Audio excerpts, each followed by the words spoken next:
Welcome everyone to the latest edition of Conservative Conversations with ISI on the topic of Peter Wood's latest book, 1620, A Critical Response to the 1619 Project. I'm James Davenport, the Academic Program Officer of the Intercollegiate Studies Institute, and it is a privilege to join you for what promises to be a thoughtful and broad-ranging conversation.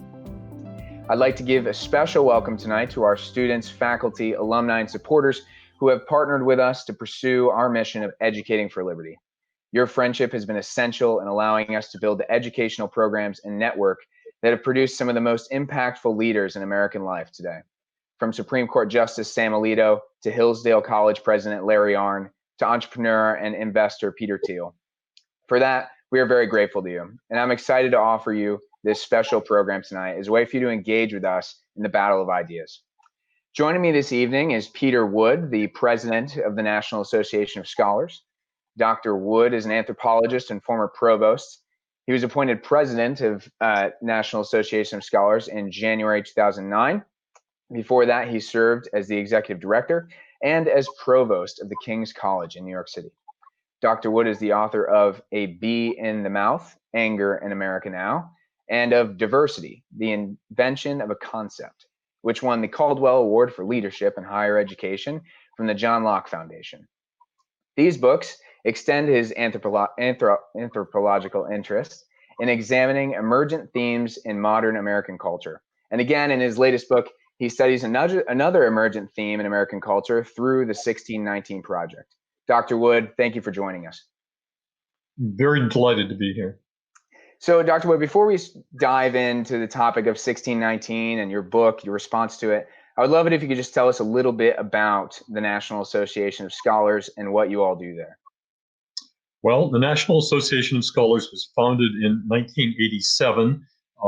It had a history before that for a few years before it was formally incorporated. It consisted of originally a group of New York-based scholars, mostly Democrats, liberals, who were concerned that the university was tilting too far in the direction of the radical left and the rise of political correctness. They construed a theory that all that would be needed to solve this problem was to remind academics generally that they had a higher responsibility to the pursuit of truth. They tried out their theory and got their heads handed to them. The National Association of Scholars did, however, grow very quickly from a small local organization to a genuinely national one with thousands of members. And it became almost overnight associated with the conservative movement in higher education. So despite its liberal foundation, it was quickly subsumed into the world of conservative thought. It had a lot of support originally from a bunch of conservative foundations, so it didn't do any fundraising. It just went about its business. Then I would say by the time that I came in as the president, the great economic meltdown of 2008 had occurred. Those foundations that had freely supported it were turning away, and we began to reassess what our mission was. And at that point, I pushed NAS to become something closer to a think tank. We now do lots of big research projects. Some of them take years on end to complete.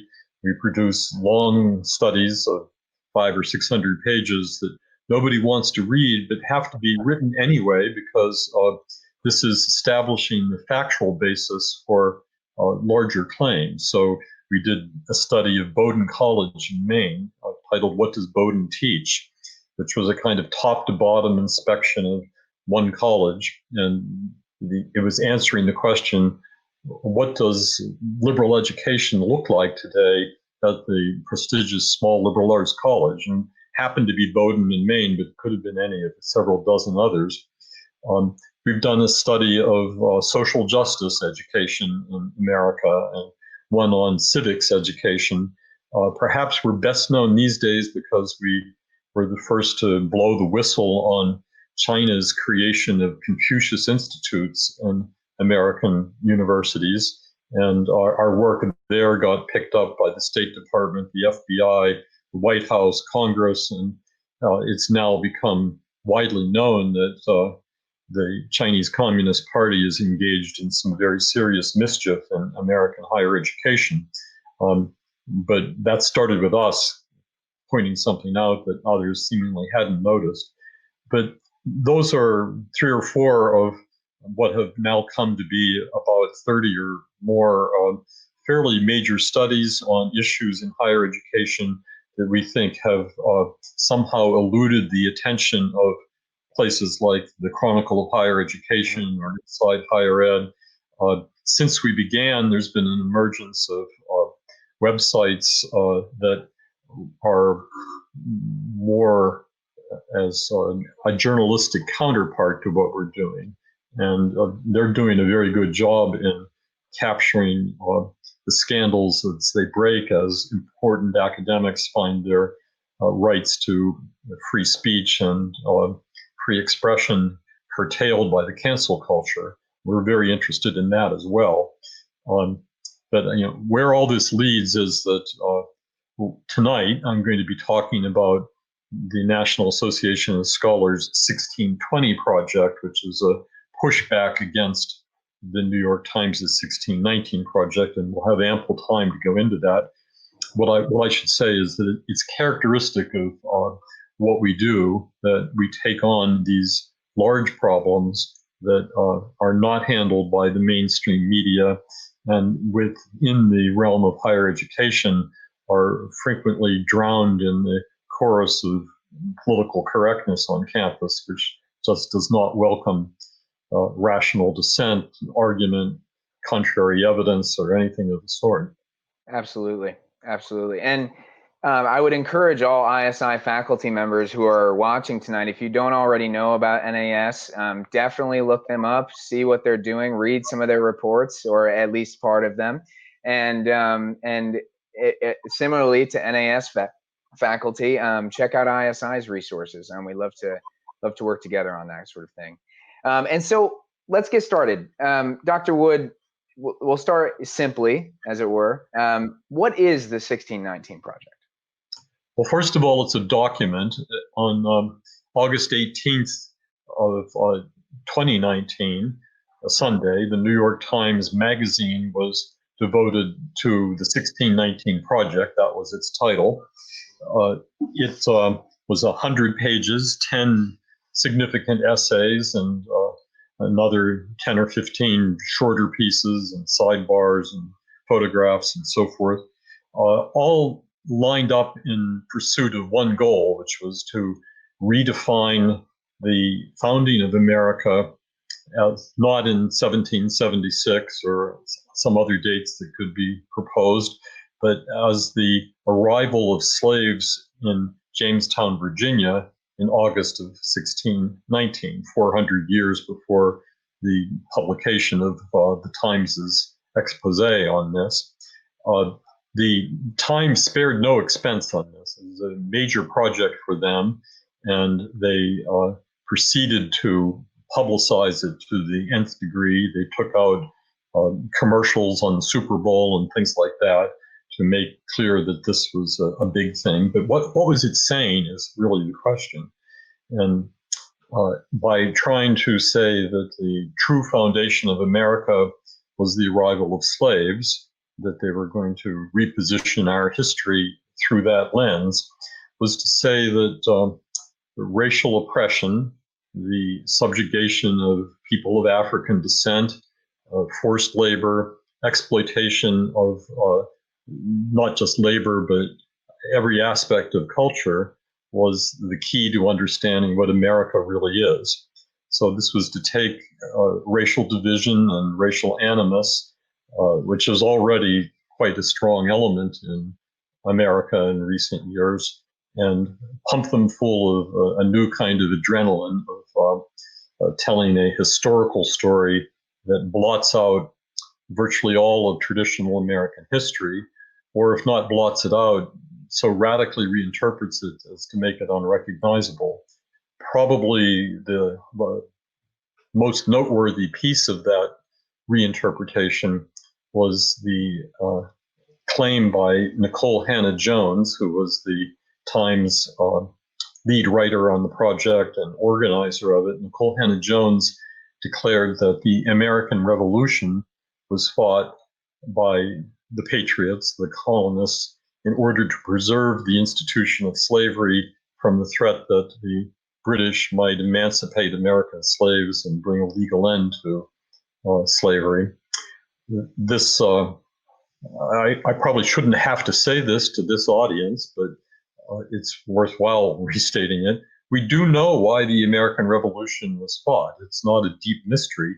We have a modest document called the Declaration of Independence, which lays out in Thomas Jefferson's hand a long list of grievances that the colonists had against the crown. You can read that list very, very carefully, and you will not find the claim that the British were threatening to emancipate American slaves as among those grievances. Now, you could say, as the Nicole Hannah-Jones and her fellow writers in this project say, that that's deceptive, that right from the get-go, America professed ideals that it did not intend to live up to, and it masked them with flowery language. So let's say, for the sake of argument, that she's right, that the Declaration of Independence was a mask behind which they were hiding their real purpose, which was to keep slavery legal and forceful in the United States. But then we should be able to find evidence someplace else. Perhaps it shows up in the colonial newspapers. Well, Sean Mullens, a historian at Princeton, very left-leaning guy, went through every newspaper in the colonial period looking for evidence of this, couldn't find it. Well, maybe that means that the newspapers were in on the same conspiracy that the Declaration of Independence was engaged in. So we need to dig deeper. Maybe we can turn to the correspondence, the diaries, the informal communications that have survived the ravages of time. Well, we've had historians looking at those as well. And to this point, nobody has ever been able to find a single American colonists who framed this idea, who thought for a moment that the British were about to emancipate slaves, and that's why I should pick up my musket and go shoot a redcoat. On the other side of this picture, we have not just the testimony of the Declaration of Independence, but we have the fact that Americans were concerned about British policy on slavery during that period. Their concern was that Britain was forcing more slaves on the United States or on the colonies than anybody wanted. So the grievance was really, you're giving us too much slavery, not threatening to take it away. One can scour that entire historical epic for evidence in favor of Hannah-Jones's thesis, and there just isn't anything there. What is there, and I want to be fair-minded about this, are two signal historical events that bear on this. One is called the Somerset decision, which was a decision by a British court that said that under British common law, there could be no slavery in England. And that decision meant the emancipation of a few thousand slaves that were in England at that point. The Somerset decision could have been interpreted to mean that nowhere in the British Empire would there be slaves, but nobody interpreted it that way. The Somerset decision was dutifully reported in the American press. Americans were aware of it, but no one took it as a ominous sign that slavery is about to go away. For one thing, the British were among the biggest slave traders in the world. They were bringing slaves in large numbers to the Caribbean sugar plantations, and they were eagerly trying to increase the use of slaves on the southern plantation system. So that's one thing that could maybe be misinterpreted as saying slavery was on its way out. The other is that well after the revolution had begun, a British general, Lord Dunmore, had invited slaves to rebel against their masters if their masters were fighting for the Continental cause. And a certain number did defect. They ended up being abandoned by Lord Dunmore when things didn't go very well. Most of them died. It wasn't a very happy episode, but it can't be said to be the cause of the revolution. It began, that venture began more than a year after the revolution itself had begun. So, giving all due weight to what historical evidence there is that the British might emancipate slaves, it just doesn't stand up to historical scrutiny, and all reputable historians who focus on this period have acknowledged that. The Times, confronted with a barrage of criticisms from very prominent historians, brushed them all aside and said, no, we're sticking with our story. That went on from December through January through February of this year.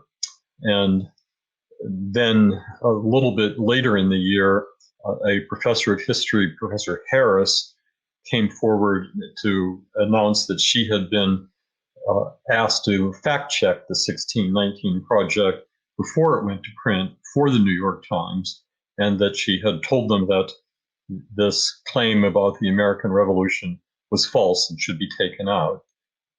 They ignored her too, but when she went public on Politico, they saw fit to make an amendment to the 1619 project, one which said that it wasn't all the patriots that held this fear of emancipation. It was some of the patriots. Well, zero is not some of, and to this date, we wait for someone at the New York Times to source a particular individual in that period who promoted this view. Even if one person could be found, perhaps in a lunatic asylum someplace, the fact is that that just wasn't the cause of the American Revolution. Well, I've told that story at some length, partly because it's become a prominent part of the discussion of the 1619 project, but partly because it's emblematic of what happens all the way through the project. Claim after claim is conjured out of thin air and presented as though it is established fact, and then turned into the Times' 1619 curriculum so that it can be taught to school children as young as kindergarten. So the 1619 project is now out there, not as a curriculum in the sense of the totality of what a history course consists of, but as a set of modules that gets blended into the education that students are getting in American history. And I don't know what happens when a 6 or 7 year old is told by an authoritative adult that this country you live in is an evil place. It was founded in misery and putting people in chains and extracting forced labor from them. And it's all been lies ever since then. I tend to think that very young people are not yet ready for what we often call critical thinking, where they can be confronted with a bizarre hypothesis and then given the evidence to work through whether it's true or false. This is just being taught as true. And it's being taken that way by fairly significant numbers of Americans who I know because I've been talking on talk radio, and before the shutdown, I was doing a lot of traveling. So this stuff is out there. It's a kind of poisoning of the well of the American historical imagination. Indeed, and even to the point of the lead essay for the 1619 project winning the Pulitzer Prize. Yeah. Which is, you and some other signatories responded to that with a letter to the Pulitzer board. Would you tell us a little bit about that? Sure. Well, I can give a little deeper background on it. In mid-September, I got an invitation to speak at a White House-sponsored history conference, mini conference, to be held at the National Archives. And I went and gave a short talk. A little to my surprise, our talks were followed by a policy speech by President Trump.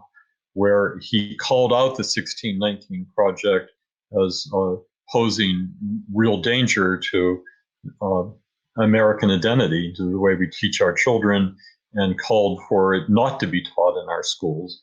It wasn't clear at the moment what actions he could take to stop it. The president doesn't really have command over what gets taught in our schools. But he nonetheless made a declaration that I think brought the New York Times' editors up short. What had happened the year before was that the Times had been a very enthusiastic, excited supporter of the Mueller investigation and the idea that President Trump was in collusion with Vladimir Putin. That investigation, as we all know, came up dry. There was no evidence that such a thing had ever happened. In the summer of 2019, the Times held a high-level policy meeting. What are we going to do now? Our grand effort to bring down Trump didn't work. We need something else. They decided then that they were going to pivot to the 1619 Project, which was already underway. It was something they were going to do, but it now gave them their major new theme, which was that America is a racist place. Trump is the racist in chief. We're going to bring him down by tying the 1619 Project around his neck. They didn't expect in what they got in September of 2020 was that Trump reversed it and decided that he was going to take the 1619 Project and wrap it around the New York Times' neck. Almost immediately, and here the timing is a little bit obscure, they went in and began to edit the 1619 report. Now, those of us who had the original paper copy of it, I was one, the historian Phil Magnus is another, could compare the digital version to the original, and we began to see some strange things. Claims that had been originally published as strong historical assertions were now presented as though they are narratives of some sort, ungrounded in fact. So when you mentioned this petition I sent to, or a letter to the Pulitzer Foundation, the idea was that stealth editing of a document, a falsification of their own history, in other words, is among the capital offenses of the field of journalism. For the Pulitzer Foundation, who have given what many consider to be the highest award in journalism to Nicole Hannah-Jones for her essay, the lead essay in the 1619 Project, strikes me as a betrayal of what ought to be, or usually thought of as, the Pulitzer standards. I got together about 20 other historians. I'm an anthropologist, but pretending to be a historian. We wrote to the Pulitzer folks and said, please do this, never expecting that they would, and they didn't, but expecting that the gesture would get noticed. It did get noticed by, among others, Bret Stephens, conservative columnist for the New York Times, or so-called conservative columnist, who the following Sunday published a 3,000-word essay, not mentioning our letter or citing our work, but essentially appropriating all the criticisms that we've been making, putting his own name to them and saying, these are real. Times, you can't ignore this anymore. It's a big embarrassment. That set off a war in the New York Times between people who then wanted to cancel Bret Stephens and the Times' higher leadership, which decided that Stephens could stay for a while. And there things stand. We haven't really seen any major changes since then in the 1619 Project.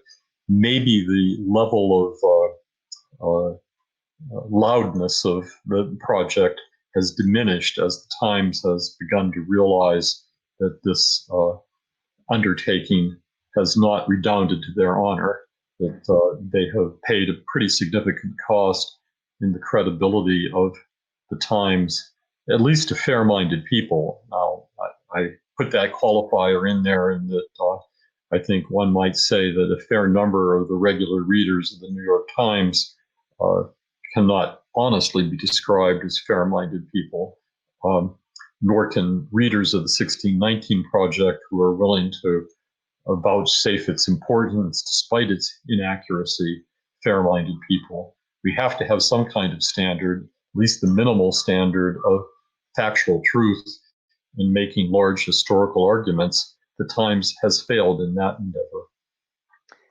Absolutely, absolutely. It's certainly things like these only weaken institutions more. We're hearing a lot of people talking today about how we need to rebuild our institutions, and it seems to me that when you have professors from Princeton University, one of the best universities in our country, historic university in our country, signing on and writing lead articles for this project, which has been criticized heavily by historians. It does a number on an institution like Princeton, or at least it ought to.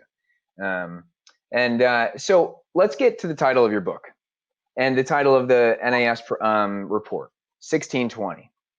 Why did you call it 1620, and what happened in 1620?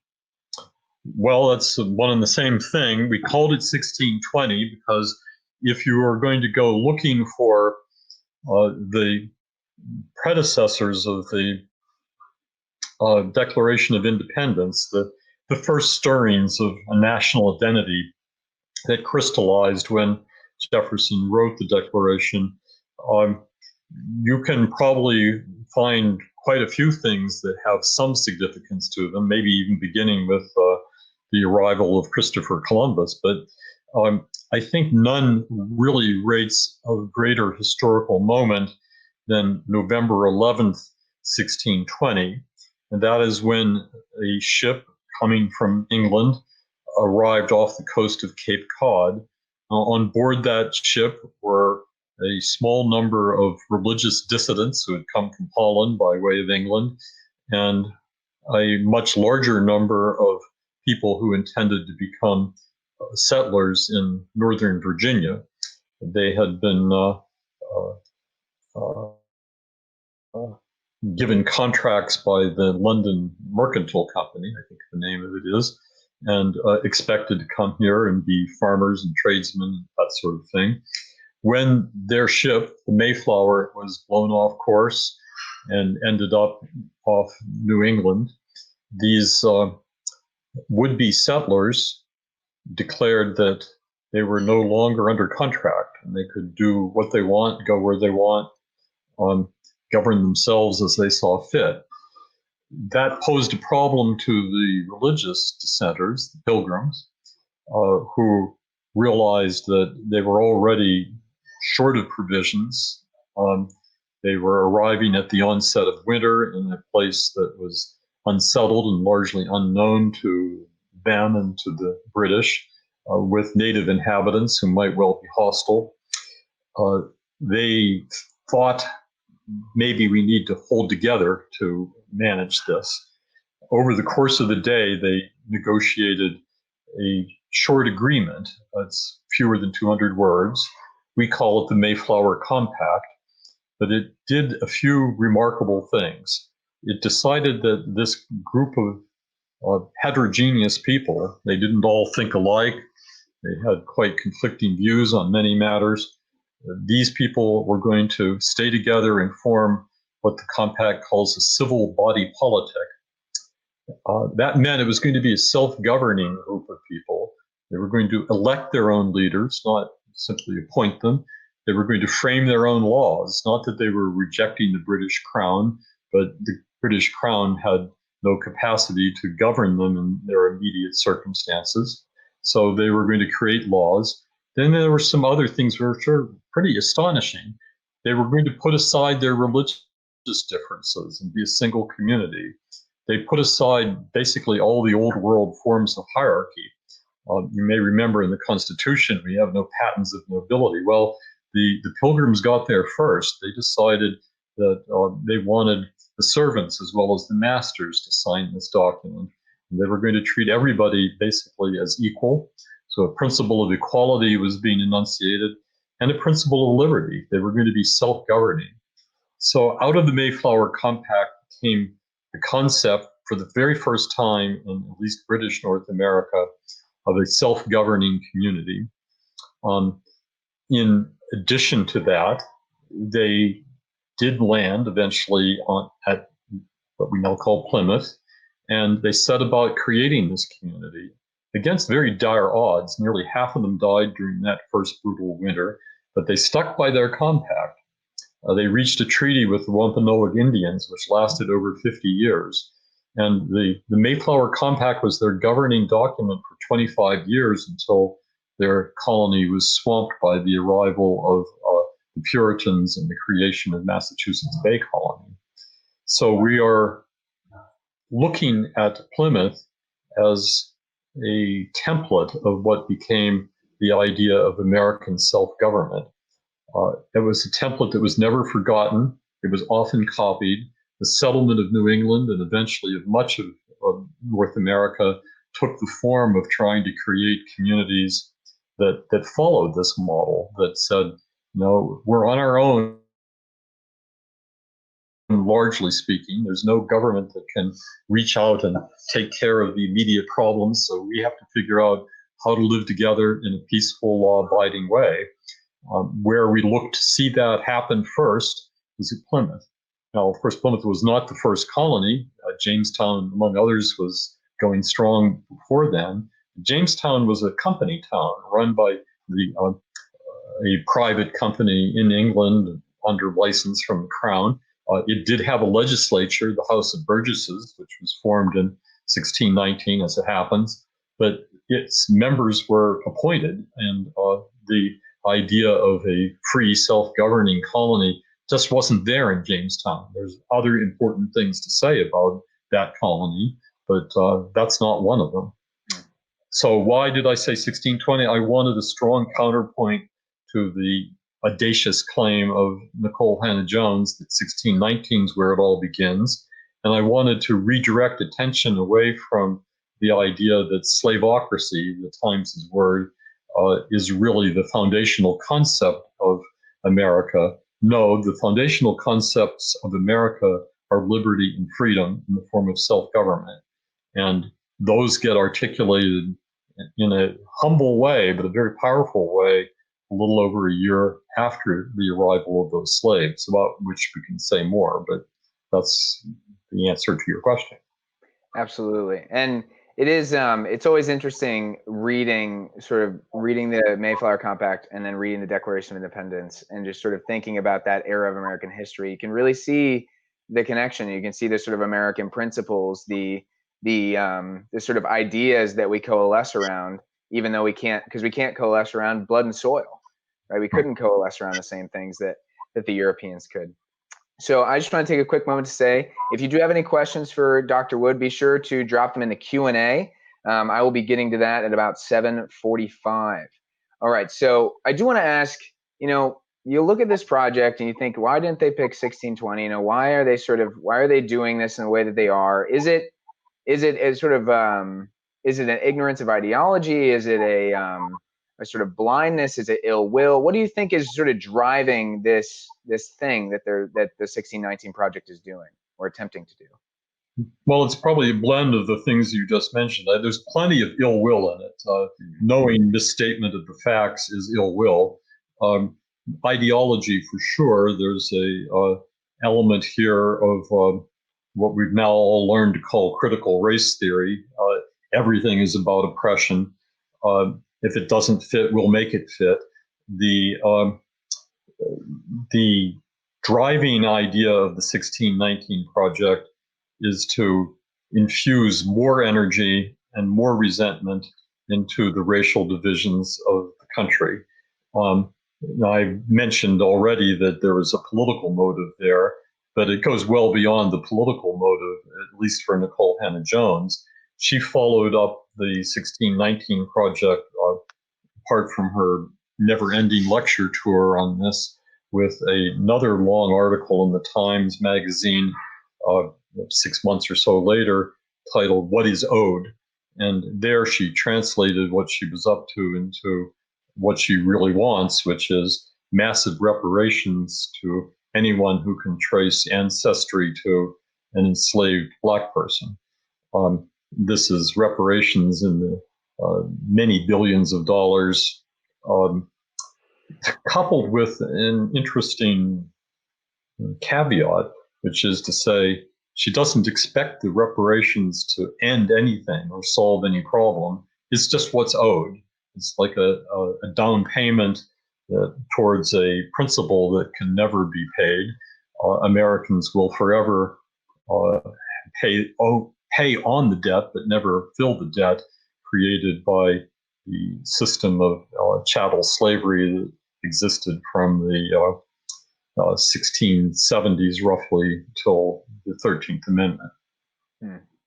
And one thing, sort of a philosophical aspect that I think you mentioned in the book that I think is interesting in how it drives the 1619 project is postmodernism. I wonder if you could just touch a little bit on what's the role of postmodernism here? How does it affect their sort of theory of history, their theory of the world?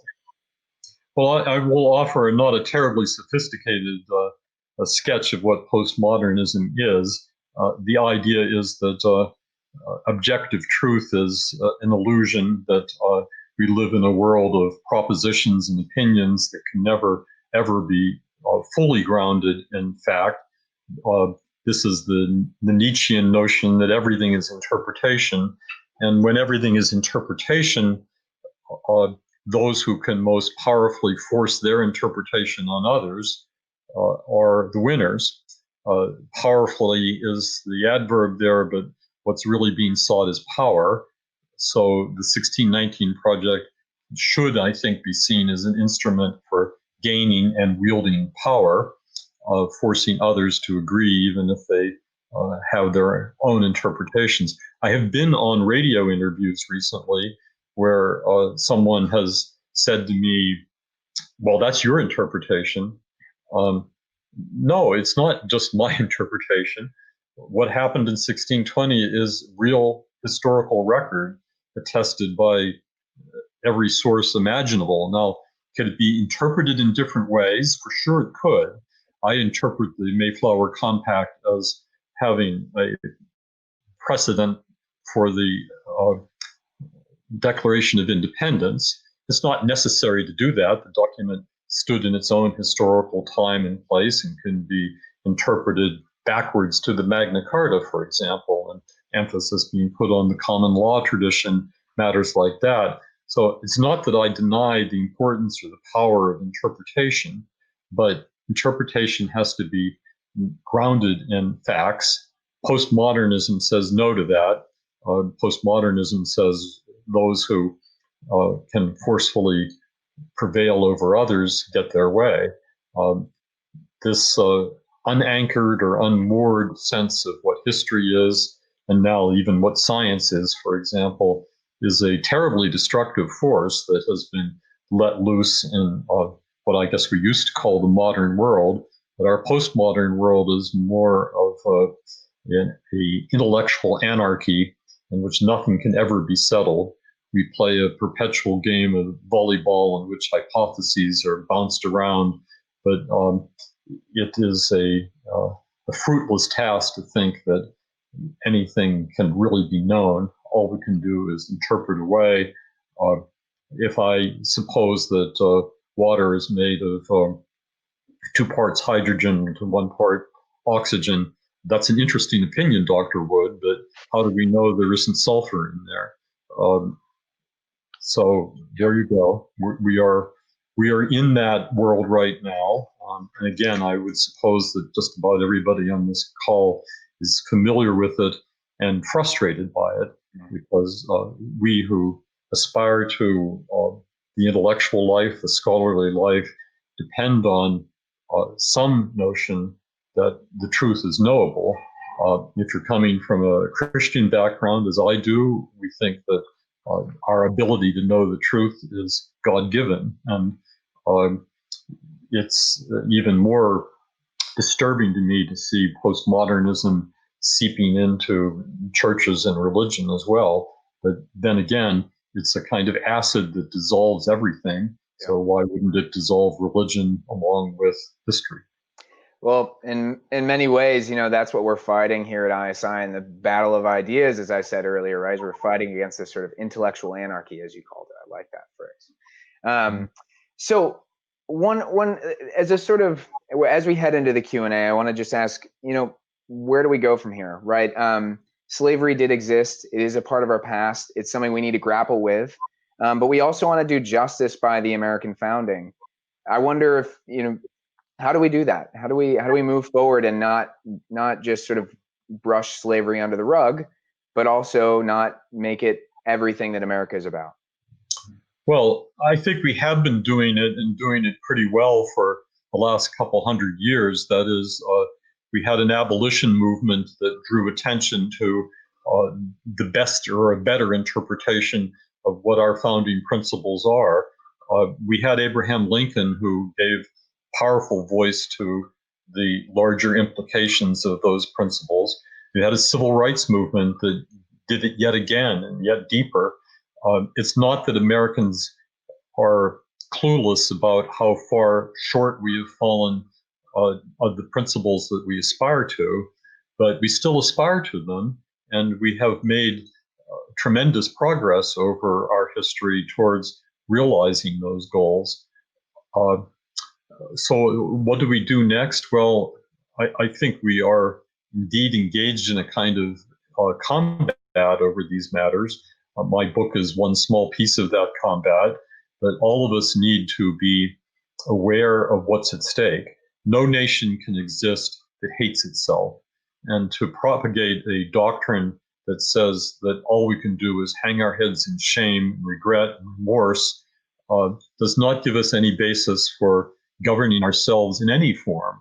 It gives us a basis for tearing ourselves apart. That's part of why when the riots broke out after George Floyd's death in police custody in Minneapolis, Nicole Hannah-Jones proudly said she's willing to call those the 1619 riots. They express the spirit of what she's about, which is let us go at it and tear ourselves into pieces, because there is no legitimacy to the American regime as we've known it. So what's the answer? The answer is obviously education, but it means making sure that the very young learn the basic facts of our history and learn them in a spirit of not of patriotism, although I think we should have patriotism, but a spirit of approbation that this is something good that happened in November of 1620. It's something good that happened when the 13th, 14th, and 15th Amendments were passed. All those good things add up to a lot more than the arrival of those 20 unfortunate African captives in Jamestown in 1620, who, by the way, I always have to add this, were not slaves once they set foot on land. The Jamestown did not recognize slavery. It turned those unfortunate individuals into indentured servants, like a lot of the other people who had come over from Europe. And in a few short years, they were set free. They gained property. Some of them became big landowners. They intermarried with the white population. What we had in 1619, contrary to Nicole Hannah-Jones, was the first experiment that Americans made in racial integration. Would that it had continued. Eventually, it fell prey to the greed and avarice that gave us the slave system that grew up. But initially, it wasn't that way. So to trace back our beginnings to that point is another one of those mistakes. But I digress. What I really want to say is that every bit of American history about which we feel regret and shame should be taught, but it has to be taught in proportion to the aspirations and the achievement of those aspirations that has been the greater American story. This is the nation that basically invented abolition. The abolition movement grew up here, spread to England, but it started here. And that is a historical claim that we can make that no one else can make. Is slavery an American institution? No, slavery was a universal institution that had its hands on America for a while. But abolition, that is an American thing, and it prevailed in the end. Absolutely. Absolutely. Thank you for that, Dr. Wood. And so now we're going to turn to the Q&A a little bit and sort of see what the audience is thinking. We have a question here from Scott Limpert. It's about systemic racism. Is the notion of systemic racism an outgrowth of the 1619 Project? Will you be addressing that in any future work? And how might non-believers of systemic racism confront the notion in a charitable manner? How can we, do it without, hopefully, with maybe, having people hear us and starting a conversation? Right. Well, no, I don't think the 1619 Project is the origin of systemic racism as a concept. The critical race theory puts that in play in the 1980s. But you can go well back before that to thinkers in the 1960s who were making similar claims. So there is a complex history there that probably is worth telling. I'm not sure I'm signing up for telling it, but what I would say is that it's a vaporous concept. It's one of those things that is not susceptible to proof or disproof. It is a claim being made that racism is part of every institution. Well, you can insist on that in a polemical way, but when confronted with instances in which there is no apparent racism, to retreat into, well, it's there because it's systemic racism, and you can't see systemic racism. You can't taste it. You can't pick it up. You can't smell it. You can't do anything. You just have to know it's there. How do you know it's there? Well, it's there because I tell you it's there. That's that element of postmodernism coming back in. It's an assertion of power on the part of the person who's making the claim. That assertion of power turns to indignation the moment that you gainsay it. If you ask for the proof that Princeton University is a systemically racist institution, President Eisgruber will throw a fit and say, well, of course it is. We all know it is. That's the usual answer to these things. It's a passionate declaration that you have no right to disagree with me, and I don't need to provide evidence because we somehow know in a transcendental manner that this claim is true.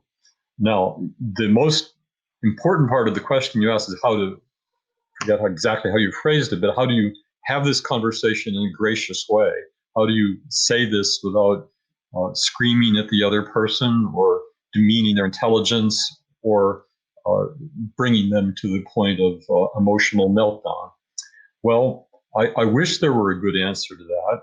I think that part of the answer is what you are seeing on your screen right now, which is calm people having a rational discussion, not denying the historical importance of either slavery or racism in all its other forms that are part of our history, acknowledging that to understand this country, those factors have to be part of the picture. We have to read James Baldwin. We can't just rely on William F. Buckley as a source of what our history is.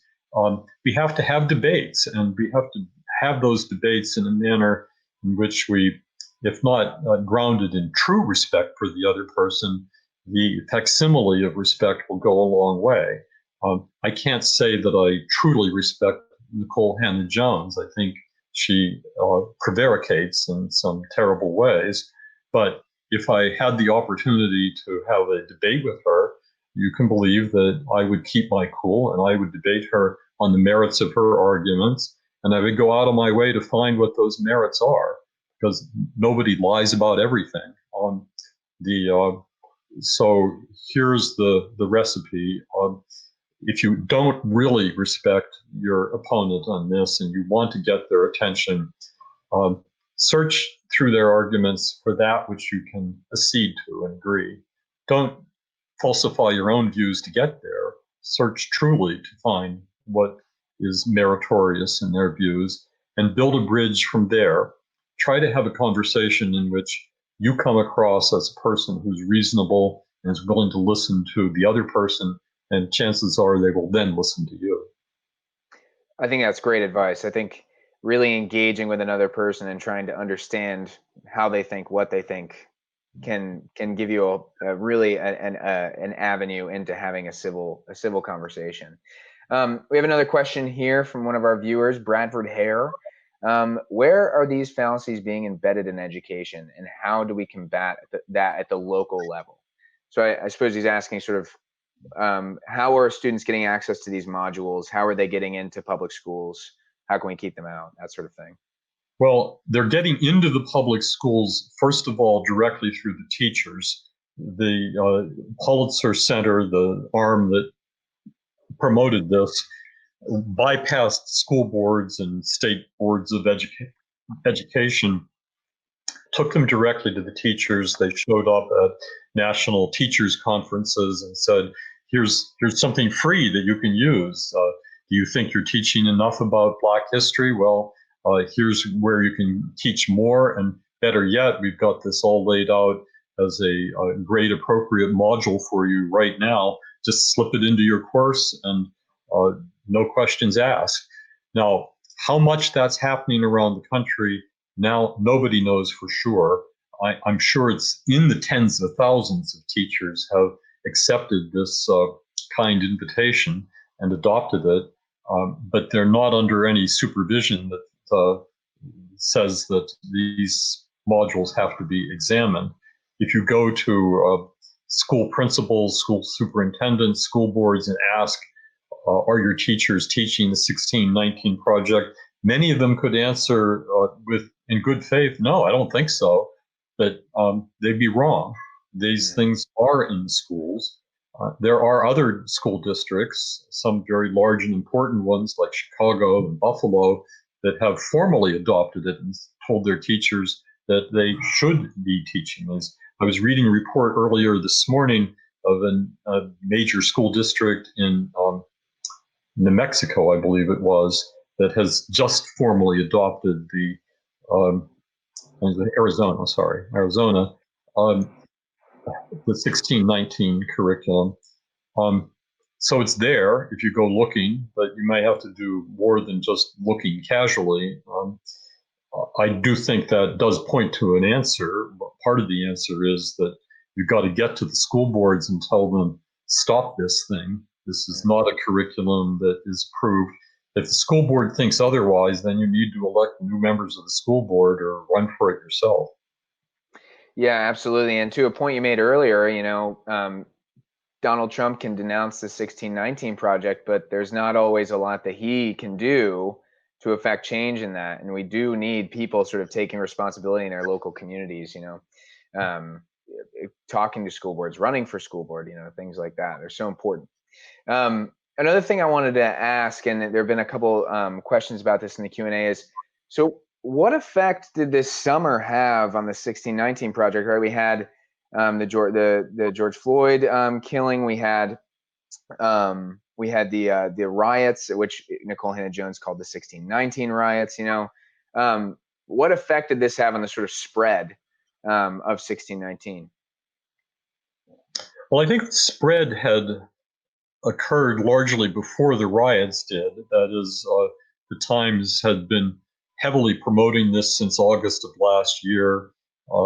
There were big advertisements for it that ran through the winter and the spring. By the time the riots came along, I think a lot of Americans on the pretty far edge of the political left were primed for direct action. And a lot of the activists who took to the street were not just a spontaneous uprising of the residents of the cities and towns where the riots took place. They were well-organized cadres brought in from other places. What other places? Usually colleges and college towns. The riots were frequently very well organized. They arrived the night before to create stacks of bricks to throw at police or through windows. They had frozen water bottles to use as weapons. That stuff was the work of our woke radicals from campus, recent college grads, young professors on their way to illustrious careers as campus rabble-rousers. this was a moment after George Floyd died in police custody when the trigger could be pulled. The connection to the 1619 Project, as I mentioned before, is Nicole Hannah-Jones takes ownership of it, called them the 1619 riots. But why? What's going on here is that a long simmering element of resentment that grew up through Black Lives Matter and other activist organizations finally had a deep historical rationale to call its own. It's not just that it's been systemic racism, it's been the lie that America has always perpetrated, that we're a free people and we value equality. So that became one of the triggers to the riots, and I think remains part of the rationale, or the rationalism, I should say, that the liberal segment of the American voting public gives. Let's not treat the riots as lawlessness run rampant. Let's not treat the destruction of property as violence. That was one of Nicole Hannah-Jones's conceits. It's only violence if it hurts a person. And if you burn down somebody's store and take away their life savings, that's not hurting a person. So this has become our go-to explanation for why African American citizens in this country are so upset. And I think it's a fabrication, but it's something that has some capacity to convince people. Many of the African Americans that I speak to see great merit in the 1619 Project and don't really care that its historical basis is flimsy at best. They think that it's about time that this story be told in this way. And we have about 3 minutes left. And so let's end on this question from Jack Waterman. Hopefully it will end us on a little more of a hopeful note. Are there scholastic strategic initiatives to promote a counter to the 1619 Project? I've heard of a 1776 commission by the federal government. Is there an academic equivalent in the works?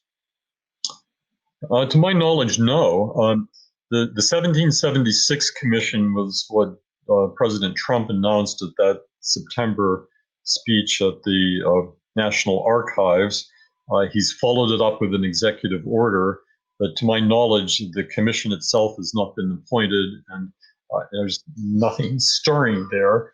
I've had several conversations with people in the Department of Education who are in a position to know, and I would say they're aware of the problem, but no real action has been taken there.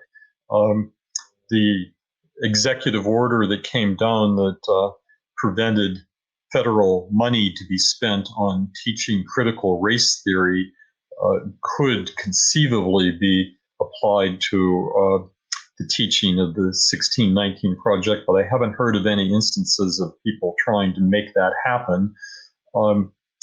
The Federalist, the website Federalist, has called its own project the 1620 Project, just like I did, and no patent on the rhetorical conceit. But I don't know of any college or university that has developed a full-fledged counter to this.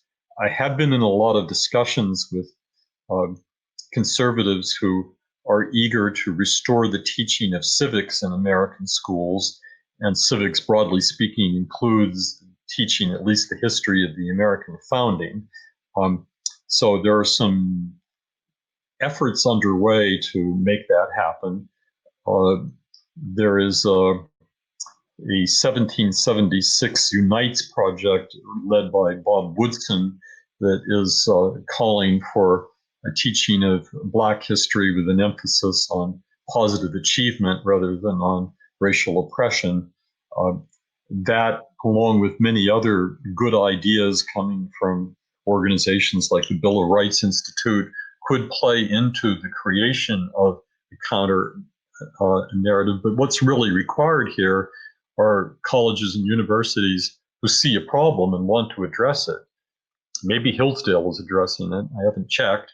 But it's not a thing when it comes to the Ivy League or the big state universities, all of which are thoroughly convinced that their own institutions are legacies of racial oppression, and that what they need to do is get busy atoning by appointing more and yet more and yet more diversity deans and special counselors and experts in systemic racism. I spent a good portion of my career, about 24 years at Boston University, then headed by President John Silber, who I'm pretty sure would have had no taste for this, but the current Boston University has just given a chair to Ibram X. Kendi, who is perhaps the most prolific proponent of critical race theory that we have in academia today. So even universities that once held the line against ideological assault and battery have now decided they'd rather join in with the muggers than fight them.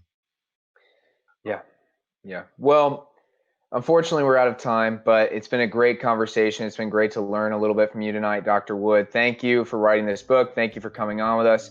And to everyone who joined us tonight, thank you for coming out. And always feel free to reach out if you have any questions about the work that Dr. Wood's doing, about the work that ISI is doing. And we will see you on the next episode of Conservative Conversations. Have a good night. Good night.